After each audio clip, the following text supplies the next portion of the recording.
Football মাঠে একসময় গর্জন করে উঠতেন যারা, আজ তারা নেই। নেই স্টেডিয়ামে দর্শকদের হর্ষধ্বনি, নেই কোনো গোল উদযাপনের আনন্দ। ফিলিস্তিনে একের পর এক নিরীহ মানুষ প্রাণ হারাচ্ছেন, হারিয়ে যাচ্ছেন ক্রীড়াবিদরাও। এর মাঝে দেশটির অনেক ফুটবলারও প্রাণ হারিয়েছেন।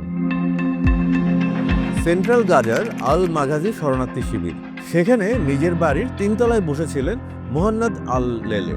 ফিলিস্তিনের ফুটবল অঙ্গনের পরিচিত একটি নাম, জাতীয় পর্যায়ে খেলা হয়নি, কিন্তু গাজার প্রিমিয়ার লিগের চেনা মুখ।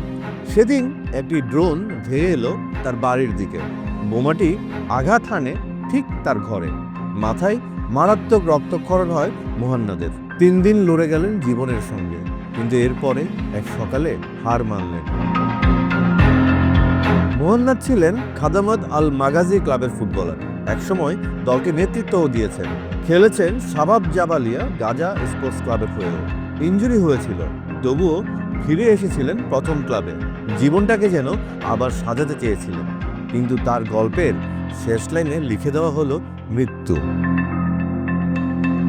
মোহান্নাদ শুধু একজন নন, তিনি হলেন সেই 265 ফুটবলারের একজন যারা গত বছরের অক্টোবর থেকে প্রাণ হারিয়েছেন ইসরায়েলি আগ্রাসনে। এরই মাঝে 585 জন ক্রীড়াবিদ, 264টি ক্রীড়া অবকাঠামো, 12টি ফিফা অনুদানে নির্মিত স্টেডিয়াম, সবই ধ্বংস। এবং তার আগেও ইসরায়েলের হামলায় জীবন হারিয়েছে ফিলিস্তিন ফুটবলের সিংহ বলে পরিচিত মোহাম্মদ বারাকাত। বয়স যখন তার 39, তখন খান ইউনিসে নিজের বাড়িতে ছিলেন বারাকাত। ইসরায়েলি বিমান হামলায় রোজার প্রথম দিনই মারা যান তিনি। সতীর্থরা তাকে ডাকতেন দ্য লায়ন বলে, কেউ বলতেন খান ইউনিসের কিংবদন্তি। জাতীয় দলের হয়ে খেলেছেন 3টি ম্যাচ, এশিয়ান বিচ গেমসে জিতেছেন ব্রোঞ্জ, করেছেন 4টি গোল। গাজার প্রথম খেলোয়াড় হিসেবে একটি ক্লাবে 100 গোলের রেকর্ড গড়েছিলেন। তার সর্বশেষ গোল মাত্র 9 মাস আগে। তাদের মৃত্যুতে কেঁদেছে পরিবার, সতীর্থ আর মাঠের গোলপোস্টটাও। অথচ বিশ্বের ফুটবল জগৎ নীরব।